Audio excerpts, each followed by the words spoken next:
আসসালামু আলাইকুম ভিউয়ার্স। আমি এমডি তৌফিকুল ইসলাম। আমি গত 17 বছর আরএমজি এবং নন আরএমজি সেক্টরে ইম্পোর্ট নিয়ে কাজ করছি। আমার অভিজ্ঞতার আলোকে এই ভিডিওটি প্রেজেন্ট করছি।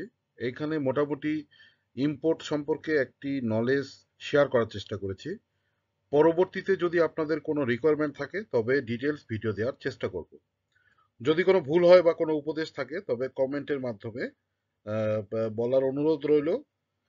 আশা করি যারা কমার্শিয়াল মার্চেন্ডাইজিং বা সাপ্লাই চেনে আছেন তাদের জন্য ভিডিওটি খুবই উপকারী হবে। তো এখন স্লাইড শুরু করা যাক।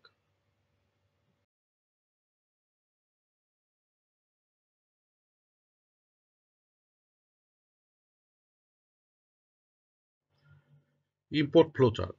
আরএমজি বা এক্সপোর্ট ওরিয়েন্টেড সেক্টরে প্রথম শুরু হয় সেলস কন্ট্রাক্ট বা এক্সপোর্ট এলসি পাওয়ার মাধ্যমে।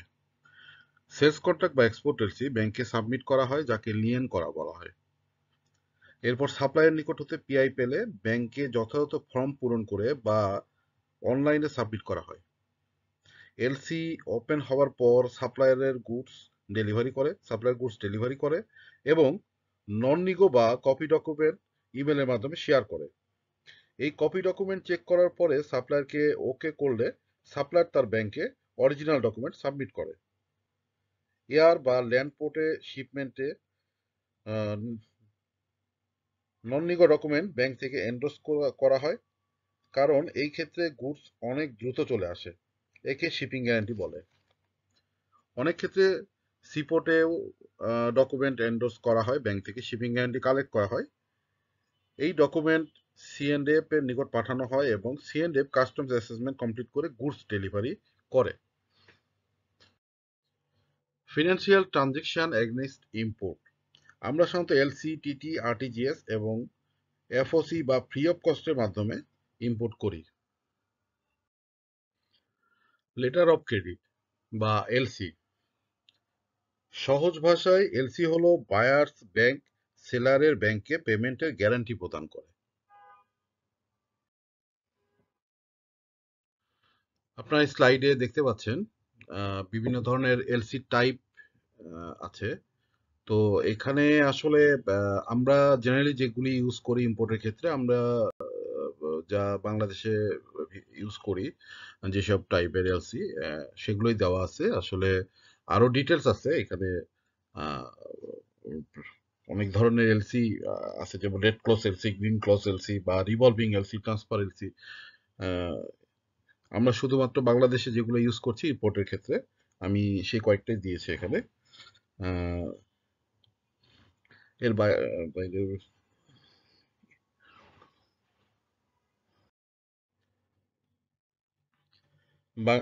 আমাদের দেশে এখন শুধুমাত্র ওয়ার্ল্ডে এখন শুধুমাত্র ভোকাবল এলসি প্রচলিত আছে।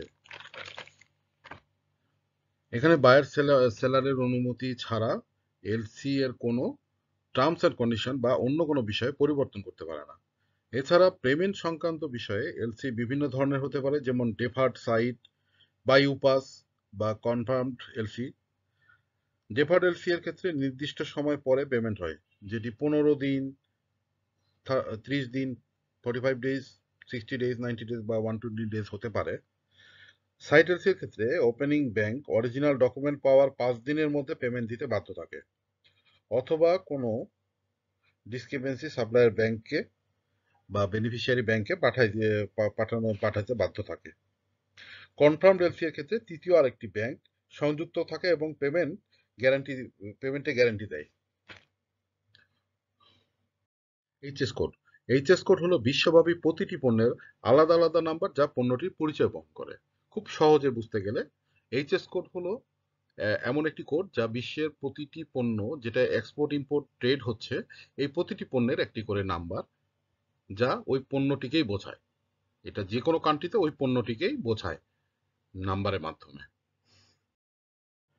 Bond licence. 100% এক্সপোর্ট ওরিয়েন্টেড ইন্ডাস্ট্রিতে বন্ড লাইসেন্স প্রাপ্তির সাপেক্ষে ডিউটি ফি ইম্পোর্ট করে থাকে। এখানে নির্দিষ্ট পণ্যের বার্ষিক প্রাপ্যতা এবং এইচএস কোড উল্লেখ আছে। যদি এইচএস কোড না থাকে সেক্ষেত্রে আমরা কাস্টমস অ্যাসেসমেন্টে গেলে আমরা সেই পণ্যের ডিউটি ফ্রি সুবিধাটা পাবো না। সেক্ষেত্রে আমাদেরকে নতুন করে এইচএস কোড আবার ইনক্লুড করে নিতে হবে বন্ড লাইসেন্সে। ইনকোটার্ম হলো ইন্টারন্যাশনাল কমার্শিয়াল টার্মস, যা নির্দেশ করে পণ্য আমদানি এবং রপ্তানি ক্ষেত্রে আমদানিকারক এবং রপ্তানিকারককে কে কতটুকু দায়িত্ব নেবে। যেমন এক্স ওয়ার্ক, এইখানে আমদানিকারক রপ্তানিকারকের ফ্যাক্টরি গেট হতে পণ্য সংগ্রহ করবে, অর্থাৎ রপ্তানিকারকের দায়িত্ব শুধুমাত্র তার ফ্যাক্টরি গেট পর্যন্ত পণ্য পৌঁছানো পর্যন্ত। এরপরে থেকে ইম্পোর্টার বা আমদানিকারক এই পণ্যটি তার নিয়ন্ত্রণে নেবে। ইউসিপি 600, ইউসিপি 600 হলো আন্তর্জাতিকভাবে পণ্য আমদানি বা রপ্তানির সংবিধান। অর্থাৎ ইউসিপি 600 মেনটেন করেই ব্যাংক, ইম্পোর্টার, এক্সপোর্টাররা পণ্য আমদানি রপ্তানি করে। এলসি ওপেনিং এর ক্ষেত্রে বিভিন্ন ধরনের লাইসেন্স ব্যাংকে পূর্বেই জমা দিতে হয়, এলসি ওপেনের পূর্বেই জমা দিতে হয়, এবং আপডেটেড লাইসেন্স বা সার্টিফিকেট জমা দিতে হয়, যেমন trade licence, IRC, ERC, VAT অথবা বিন, tin, BGM membership, BKMA membership, বা কোনো বা BIDA BIDA registration, memorandum of articles, certificate of incorporation, বিভিন্ন ধরনের আপডেটেড অর্থাৎ হালনাগাদ করা লাইসেন্সগুলি জমা দিতে হয়।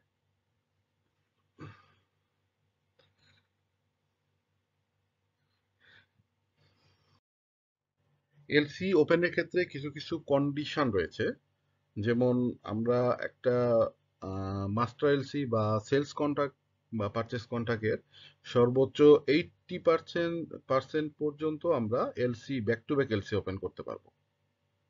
এটা এক্সপোর্ট ওরিয়েন্টেডের যারা জব করতেছেন বা এক্সপোর্ট ওরিয়েন্টেড ইন্ডাস্ট্রিতে যারা কাজ করছেন তাদের জন্য।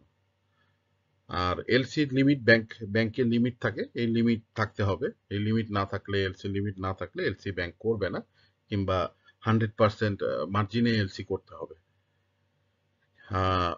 প্রতিটি সাপ্লায়ারের ক্রেডিট রিপোর্ট সংগ্রহ করে ব্যাংক, যেটা 1 বছর ভ্যালিড থাকে। 1 বছর পার হয়ে গেলে নতুন করে আবার ক্রেডিট রিপোর্ট কালেক্ট করে ব্যাংক। এবং আমার ইম্পোর্টার এবং এক্সপোর্টারের ব্যাংকের সাথে যদি আরএমএ না থাকে, তবে সেক্ষেত্রে ব্যাংক এলসি ওপেন করে না। সেক্ষেত্রে হয়তো বা আরএমএ আছে, এই ধরনের কোনো ব্যাংক সিলেক্ট করতে হয়।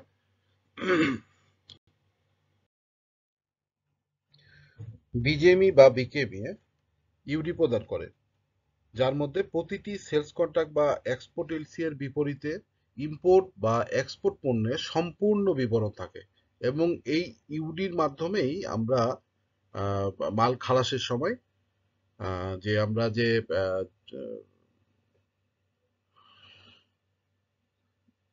আমরা যে কোনো কাস্টম ডিউটি ছাড়াই মাল খালাস করি, সেই ক্ষেত্রে আমাদের ইউডিটার প্রয়োজন পড়ে। গভর্নমেন্ট এসআরও এর মাধ্যমে এক্সপোর্ট এবং ইম্পোর্টকে নিয়ন্ত্রণ করে এবং পণ্যের প্রয়োজন অনুযায়ী customs duty, RD, CSD, VAT, CD, AIT, এটি নির্ধারণ করে। বাংলাদেশ গভর্নমেন্ট আগে কাস্টমস অ্যাক্ট 1969 ছিল, সেটা রহিত করে নতুন করে কাস্টমস অ্যাক্ট 2023 বলবৎ করেছে।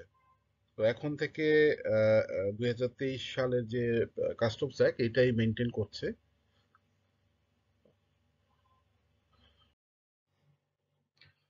নন নেগোশিয়েবল ডকুমেন্ট সরাসরি সাপ্লায়ার বা এক্সপোর্টার হতে ইম্পোর্টারের কাছে ইমেল বা ফ্যাক্স যোগে বা ডাক যোগে পাঠায়। নন নেগোশিয়েবল ডকুমেন্টে সাপ্লায়ারের কোনো পেমেন্ট ক্লেম করতে পারে না। অপরদিকে negotiable document supplier bank to bank পাঠায় এবং পেমেন্ট ক্লেম করতে পারে। Supplier bank to bank document পাঠায় আর ইম্পোর্টার সেই ডকুমেন্ট তার ব্যাংক হতে সংগ্রহ করে। এলসি পেমেন্ট, এলসি পেমেন্টের ক্ষেত্রে ডেফার্ড পেমেন্ট, যদি back to back deferred payment হয় তো সেটা হয় হলো মার্জিন অ্যাকাউন্ট থেকে। এছাড়া সাইট পেমেন্ট হয় back to back sight EDF থেকে হয়, কিংবা ইউপাস থেকেও হতে পারে। আদার্স যে সাইট এলসি বা ক্যাশ এলসি যেগুলো, এগুলোর ক্ষেত্রে ইউপাস লোন ক্রিয়েট করে, টাইম লোন হতে পারে, টার্ম লোন হতে পারে, বা ক্ষেত্র বিশেষে এফসিওয়াই অ্যাকাউন্ট থেকে সরাসরি পেমেন্টও হতে পারে। কাস্টমস ক্লিয়ারিং এর জন্য সাধারণত এলসিপিআই, সিআই, বিএল, কি বলে, details packing list, country of origin, insurance, UD লাগে। প্ল্যান্ট বা মেশিনারি ক্ষেত্রে ক্যাটালগ, লেআউট, কেমিক্যালের ক্ষেত্রে লিটারেচার, এমএসডিএস, টিডিএস। আর এসআরওর মাধ্যমে মেশিন বা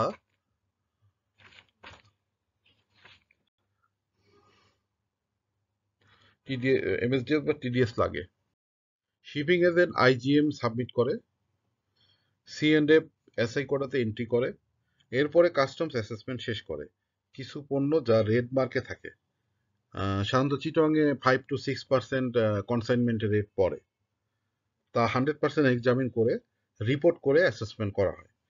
আরএমজি এর প্রতিটি অ্যাক্সেসরিজ, ফেব্রিক, ইয়ার্ন বা ডেলিভারির সময় 5% এক্সামিন হয়। শিপিং লাইন হতে ডিও বা ডেলিভারি অর্ডার কালেক্ট করে জেটি সরকার ডেলিভারির ব্যবস্থা করে।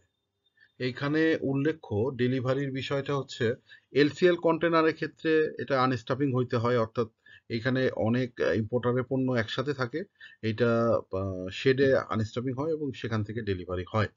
এফসিএল এর ক্ষেত্রে আমরা ইয়ার্ড থেকে কিংবা ডিপো থেকে আমরা এটা ডেলিভারি নিতে পারি, এফসিএল বা পার্ট এফসিএল বা ওপেন টপের ক্ষেত্রে।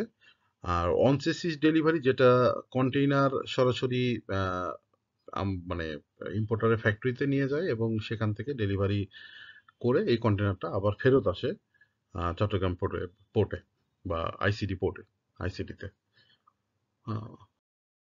Thanks for watching, please like, comment and share the video.